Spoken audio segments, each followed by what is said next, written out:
Good morning class. अगले question की बात करते हैं। अगला क्वेश्चन है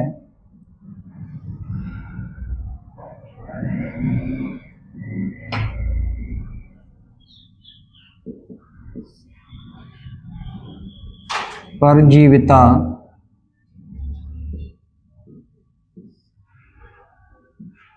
से आप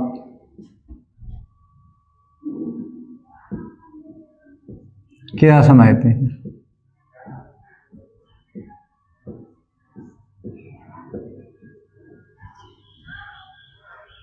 इसके आंसर की बात करें प्यारे बच्चों,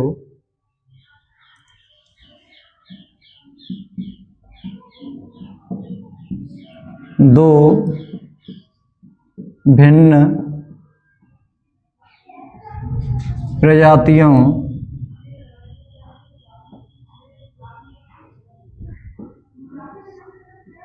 के जीवों के मध्य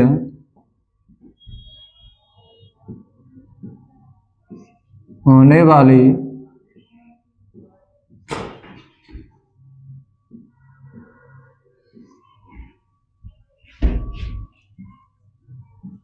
पारस्परिक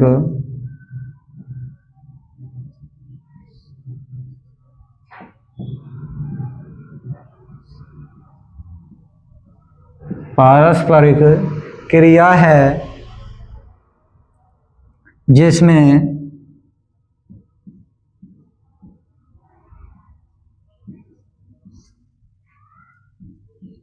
एक जीव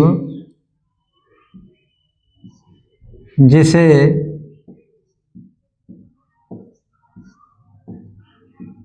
परजीवी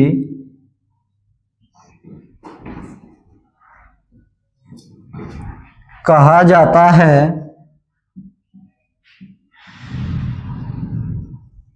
परजीवी कहा जाता है, अपना पोषण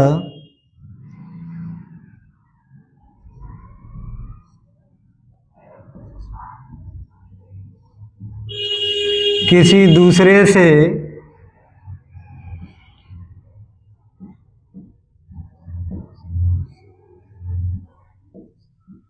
प्राप्त करता है।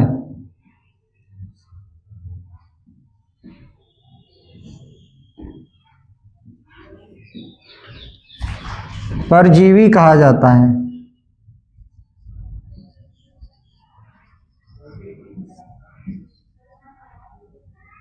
या परजीविता कहा जाता है। परजीविता कहा जाता है।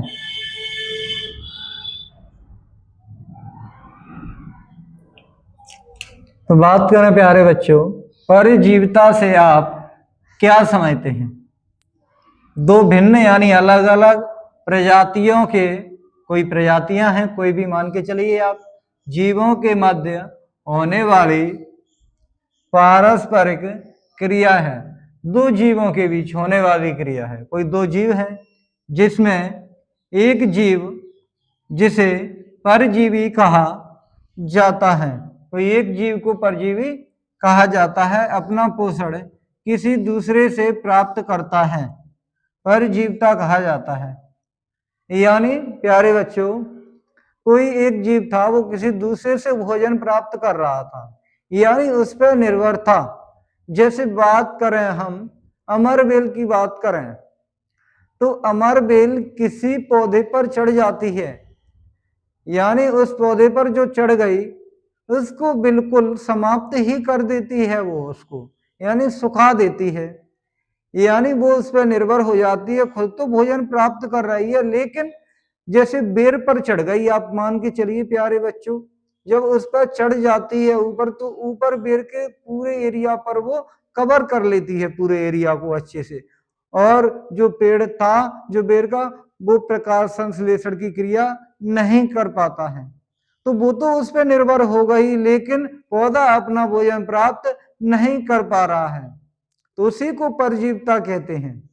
जिस तरीके से प्यारे बच्चों, इसी तरीके से कोई किसी से फोन पर बात कर रहा था, किसी चाहने वाले व्यक्ति से, लेकिन बढ़िया आगे चल के दोनों शादी करने वाले थे दोनों व्यक्ति, लेकिन जब शादी का टाइम आया तो वो उसको छोड़ के चला गया। एक व्यक्ति रह गया और फोन पे बात करते हुए कह रहा था कि हम तो शादी साथ में करेंगे और साथ में ही जिएंगे, लेकिन जब छोड़ के चला जाता है तो इस एक का प्रॉफिट और एक का लॉस हो जाता है, यानी किसी दूसरे पर वो निर्भर था लेकिन फायदा केवल एक को हुआ, तो इसी को कहते हैं परजीविता।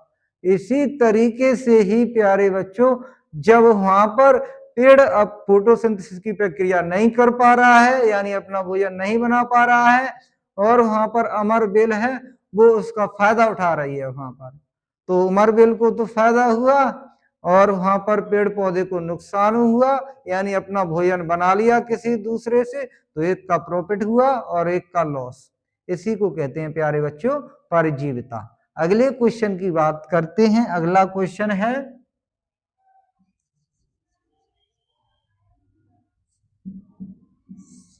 अगले क्वेश्चन की बात करें, जीव संख्या के आधार पर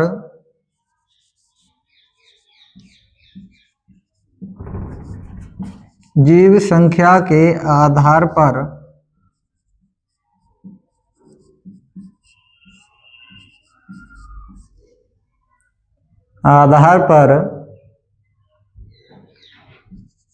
वृक्ष पारतंत्र का पिरामिड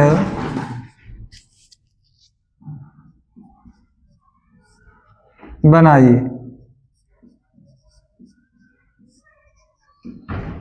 तो इसका हमें जीव संख्या के आधार पर पारतंत्र का पिरामिड बनाना है प्यारे बच्चों। तो बात करें पिरामिड के बारे में, तो यहाँ पर एक पिरामिड बना देते हैं इसके आंसर में।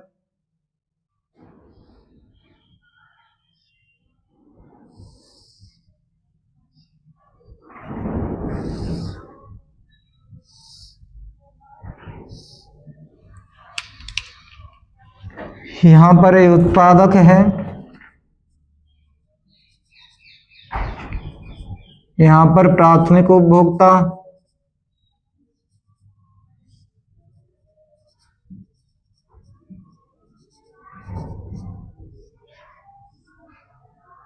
यहाँ पर द्वितीयक उपभोक्ता,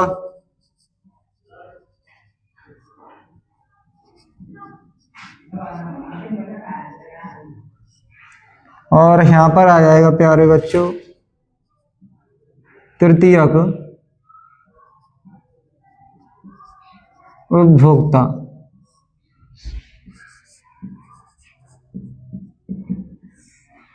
यानी जीव संख्या के आधार पर वृक्ष का पिरामिड बताना था, पारतंत्र का पिरामिड, वृक्ष पारतंत्र का पिरामिड।